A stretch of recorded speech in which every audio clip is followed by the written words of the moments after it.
Hello, friends. If you're new, welcome. Thank you for stopping by. I hope you enjoy it. For my fans and subscribers, welcome back. Thank you very much for the patronage. I really do appreciate it.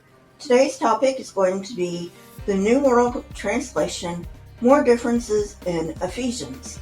There's not much else I need to say. Let's get on with the video. Whereas the NKJV and Alt translate the Greek pronoun to his in English, which is common practice, the Kit translates it of him. Yet, stranger still, the NWT renders it of that one. In Greek, it appears as a masculine personal pronoun. Why change it? Just as a note, at the end of that very same verse, the NWT translates the same word as his in the phrase his undeserved kindness. So it isn't being consistent like it said it would be. It also adds yes, which does not appear in the Greek. In addition, the yes is not bracketed as the preface said it would be, and it is unnecessary. The NWT, like the NKJV, starts a new sentence at verse 13, but unlike the NKJV, breaks verse 13 into two sentences. This requires the NWT to make more changes, which seems unnecessary. Both the Kit and Alt leave these verses as the end of the sentence. The NWT starts the sentence with but, with no corresponding Greek word, and it is not in brackets. The NWT then adds hope, while not showing that it was added, so it isn't very consistent in offsetting added words. The NWT and Kit both have the translation good news, and since the Greek word literally means good news, this is not wrong. However, when the Bible refers to good news, it specifically means the good news of salvation through Jesus Christ. Thus, since we have the specific English word gospel, it is more accurately translated as such. The most significant difference comes with the NWT's phrase, by means of him also, after you believed. The Kit translates the same phrase as, in whom, also having believed, and the NKJV and Alt almost entirely agree with it. So why is the NWT different? The Greek word used here is the same one that at the beginning of the verse the NWT translates as in him. Again, it is not being consistent. Next, we have the NWT rendering after you believed rather than having believed, on which all other translations the author is using agree. This is a classic case of Watchtower interpreting the Bible to fit their theology. The NWT rendering of after you believed as well as by means of rather than in makes it impossible to deduce that this verse implies Jesus ought to be the object of belief. I don't really care what their theology is because I'm not a Christian anymore. But if you have to change your holy book in order to fit your theology instead of changing your theology to fit your holy book, you've got a problem. Both in the NWT and the Kit, verse 14 begins with which, while the NKJV and Alt translate this word as who, with the antecedent being the Holy Spirit. It should be obvious to anyone familiar with JW doctrine why this change was made. In Watchtower theology, the Holy Spirit is not a person, but a force.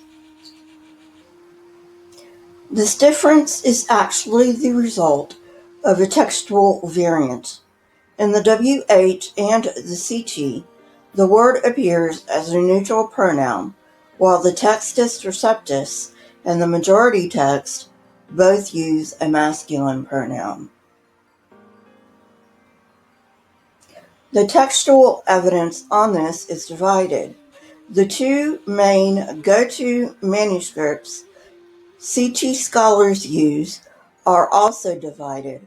One version translates the word as who, while the other one translates it as which. However, a slim majority of Greek texts do have the word translated as who.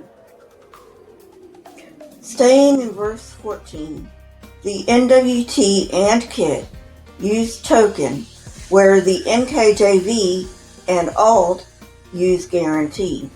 Freiberg has said that the Greek term is literally a legal and technical term. A transaction that recognizes the validity of a contract and can be translated as down payment. Token does not connote this in any way, shape, or form. The New World Translation has changed promise to promised, while the New King James Version leaves out the definite article of the NWT butchers this verse by turning a noun into a verb, implying that the Spirit is the promise, which is patently false. Reading through this book that was written by a Greek scholar, by the way, we can see that the NWT has made both minor and major changes to the text of the Bible. Now, I assume they made minor changes because they want JWs to feel different, and that's what all cults do. As mentioned earlier, the major changes are basically there to fit their theology. They must change their holy text to fit their theology. I can't remember now where I read this because I've read so many things about these people. I will try to get a source to you. But according to my research, there was a quote-unquote translation committee. However, for all intents and purposes, the translation is mainly due to Fred Franz. There was a court case. I'm not really sure what it was about. There was a court case in which Fred Franz was called to the stand, and one of the lawyers asked him if he was a Hebrew and Greek scholar, and he answered yes. And then the lawyer put down in front of him something in Greek and asked him to translate it. Well, the long and short of it is that Fred Franz could not translate it, and he was not a Greek scholar. Therefore, you should take the New World Translation with a grain of salt. Well, friends, that's it for today. I hope you enjoyed it. If you did, hit that like button, press the subscribe button, and if you would like to know when I come out with new content, hit the bell next to the subscribe button. My Twitter, Discord, email, and PayPal links are in the description. along with the source that I used for this video. If you wish to support this channel, you may do so on my PayPal link. Keep learning and searching for truth. Here are a few videos from my library. If you have not watched them yet, go ahead and watch them and tell me what you think. Stay safe, everyone, and until next time, goodbye.